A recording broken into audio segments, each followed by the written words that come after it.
你怎么可以知道一个高中生的男生在校外痴痴的等待你，等待了一晚上，你搬着东西在上面一直收拾东西，不管别人？你怎么可以拿着别人3个月的工资给你买的 iPhone， 你只存下他的名字是一个赞？你怎么可以？我必须要抽你的筋，把你的。The girl who was scolded to tears by the relationship mentor is named Xiao Xia. 4 years ago, she lived a degenerate life, having indiscriminate relationships with many men, treating love like a game. She had become the very definition of a promiscuous woman in people's eyes. At the same time, she betrayed the young man who had pursued her for 4 years. Now, filled with regret, she wants to start over, but faces a harsh reprimand from the mentor. So what exactly did this girl do in the past 4 years? And what made the mentor so furious? To understand it all, we have to start from the current state of their relationship.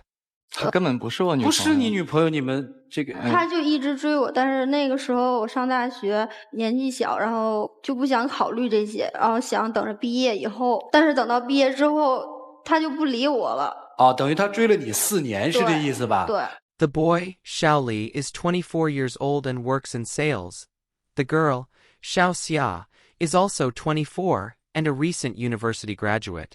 The two were never in a relationship. He was the pursuer, and she was the pursued. But what people can't understand is, why would the boy give up after 4 years of chasing, while the girl, who used to be indifferent, now regrets her past and has become the one taking initiative? Xiaoli gave the answer. 那时候他就一直就是拿我当一个备用的，一个替补队员，一个苦力。4 years ago, Xiaoli went to great lengths to pursue this girl. With a salary of only 2,000 yuan, he would often buy her daily necessities and books. Though the gifts weren't expensive, they showed his thoughtfulness and care. But the girl's attitude at the time was ice cold. 然后他和我说：“你这买这东西我根本就用不着，以后你别给我买了。” Xiaoli didn't take her attitude seriously. Instead, he thought, the harder a girl is to get, the better she must be. So he enthusiastically continued helping her, not realizing that he had long become nothing more than a tool for her to use. 那时候跟我说他要搬宿舍，然后我提前请了1天的假，我从上午开始给他搬，一直搬到晚上了。那是大夏天的，外面蚊子特别多。搬完之后，他居然都没告诉我，自己和他同学出去吃饭去了。其实我在他心里一点位置都没有，他把我忘了都。Not only was Xiaoli emotionally used, he also spent a lot of money. At the time, owning an iPhone was a symbol of status and identity. For the sake of appearances, Xiao Xia shamelessly hinted that she wanted one. Xiaoli, without thinking twice, used 3 months of salary to fulfill her wish. But when he delivered the phone to her, an infuriating scene unfolded.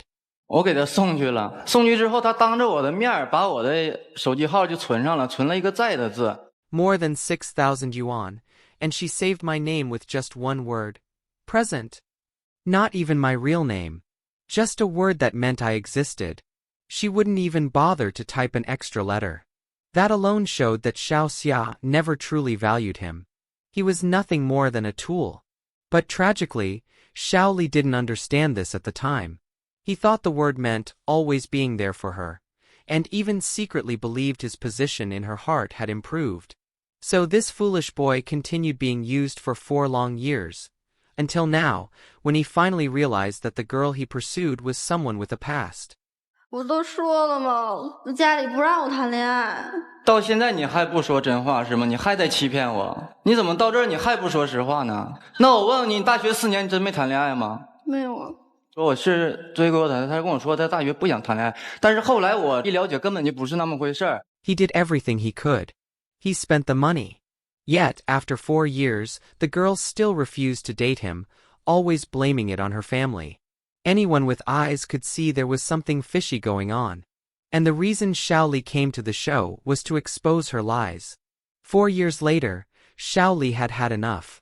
He saved 2 months of salary and invited Xiao Xia to dinner, planning to finally confess his love. But after his confession, what he got in return was, 以后别再说这种话，咱俩根本就不可能。如果说你再这样，咱俩连朋友都做不成。But what puzzled Xiaoli the most was what came after that confession. Xiao Xia disappeared like she'd vanished off the face of the earth.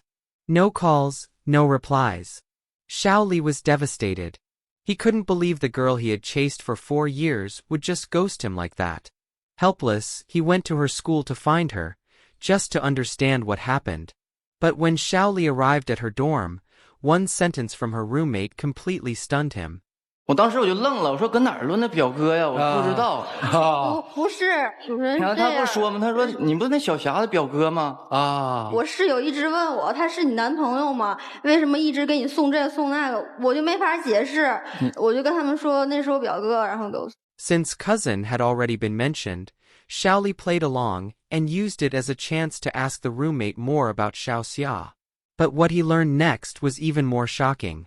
小霞那人你还不知道吗？几天就换一个男朋友。Xiaoli was stunned. All those "I'm not ready to date" excuses were lies. The truth was, Xiaoxia lived a very messy life. In her roommate's eyes, she was just a promiscuous girl. But even so, Xiaoli still didn't want to believe it. He thought maybe the roommate just didn't like Xiaoxia and was trying to smear her. Until one day, he got punched for no reason. 那有一次我在上班，突然过来一个男的，上来就打我一拳。临走的时候跟我说一句话，以后你不要再骚扰小霞。It was obvious. The man who punched Xiaoli was Xiaoxia's boyfriend. This incident confirmed everything her roommate had said, and he wasn't even the only one. Not long after, Xiaoli discovered that Xiaoxia had yet another boyfriend. 那是五一的时候，我上班，他突然给我打电话，我一接他就哭了。他说我在外面和朋友出来旅游，我朋友自己走了。现在我一想，根本不是那么回事，他怎么能是朋友旅游？要是好朋友旅游，怎么可能一分钱不给他留，自己走了？肯定是有什么关系，吵架了，一气之下走了。人家这些话你怎么解释啊？ Faced with so many questions, Xiaoxia finally lowered her head and admitted that she had indeed dated many guys during college. But why didn't she want to date Xiaoli back then? This question still remained unanswered. Until later, when Xiaoli decided to test her and discovered that Xiaoxia wasn't just promiscuous, she was also materialistic. To get a clear picture of what kind of person she really was, Xiaoli had a friend pose online as a rich man. They used a profile photo of a handsome guy, added pictures of luxury cars and mansions, just to see if Xiaoxia could resist the temptation. As expected, she added the friend immediately. They chatted non-stop and even acted like she was eager to throw herself at him. After just one day, they were already talking about meeting up. 最后我朋友说咱们约出来吃个饭吧，他同意了，而且把住址告诉我朋友说你过来开车过来接我。但是我没去啊，就是开个玩笑。我朋友没去。 This proved that Xiaoxia never truly liked Xiaoli. She looked down on him. No car, no house, no savings. So the true love Xiaoli offered meant nothing to her. She only needed him when he could buy her a phone or help her move. Xiaoli's 4 years of devotion were completely exploited by Xiaoxia. Infuriated, he exposed all of her ugly secrets. But what no one expected was this. The promiscuous girl had turned over a new leaf. She now wanted to reclaim the love she once threw away, and shamelessly pleaded with Xiaoli for forgiveness.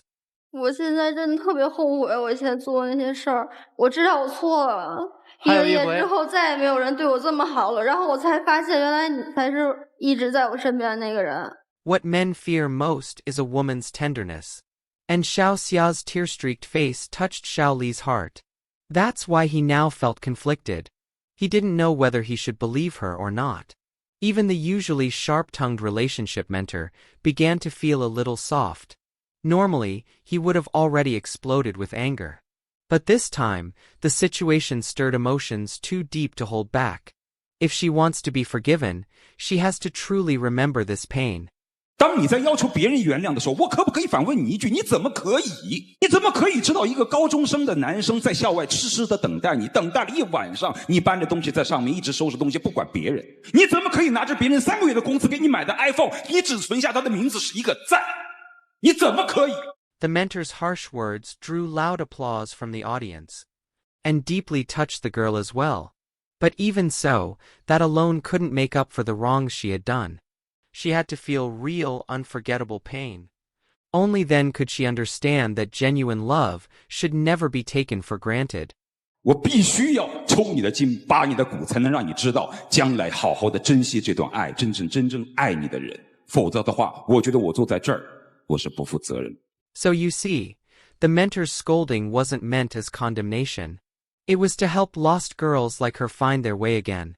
If the mentor had spoken gently and forgiven her too easily today, then in the future, even more misguided girls would fail to see their mistakes. Just like Xiao Xia at the beginning, she kept saying she never dated in college. But in the eyes of others, she was a girl with a wild past. That's the difference between ignorance and self-awareness. However, judging from today's events, it does seem like Xiao Xia is truly remorseful. Otherwise, with her beauty, she could have kept living her wild lifestyle. There was no need to turn back. So her genuine remorse today is at least visible. But there's one thing she absolutely shouldn't have done.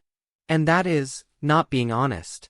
你虽然流着泪，却没有敞开心扉，是男生一步步的逼问你，你才抛开了自己。如果你是有诚意的，你一上来你可以完完全全的坦白自己，赢得对方的信任。因为你的这一点点在舞台上的难堪，比起他5年来的相守厮守来说不算什么的。But women, when it matters most, always have one final weapon. Just shed a few tears, look pitiful and vulnerable. And that's enough to move a man's heart. 80% of men can't resist this tactic. So the outcome was no surprise. Xiao Li, who still had feelings for her, chose to forgive her. 因为她一哭，我也看着挺心疼的，我感觉又像以前那样，我感觉我应该给我们两个的感情一个机会。Alright then, if that's the case, there's nothing more to say. After all, a girl who had once gone astray now returns to love. That's not a bad ending. In the end, let's just hope Xiao Xia truly cherishes this second chance. And never again plays with someone's feelings. Most importantly, never become that kind of promiscuous woman. Because a woman like that will never be truly loved by a man. In this story was Xiao Xiaorong. Without a doubt, in the prime of her youth, she betrayed the most sincere love, trampled a boy's feelings underfoot, and used lies and deceit to hurt him over and over. But does that mean she can never be forgiven when she weeps and repents? Can we truly believe those tears come from a heart? Or are they just another performance? And Xiao Li, the boy who was once treated as a backup, a servant, after 4 long years of devotion, still chose to forgive her. Was that forgiveness? Or just foolishness? Was it deep love? Or just self-delusion? Perhaps what's most worth pondering is this. In a one-sided relationship, who's really in control? Who's the one being sacrificed? Love is never about persistence from just one side, nor can it be traded for commitment simply by emotion. I hope every Xiao Li can learn to love themselves. And I hope every Xiao Xia can understand what it means to truly cherish someone. Because not every time you look back, there'll still be someone standing there waiting for you. So, what do you think about their choices? Feel free to leave a comment below. I'd love to hear your thoughts. And if you like this video, don't forget to give it a thumbs up and subscribe to our channel. See you next time.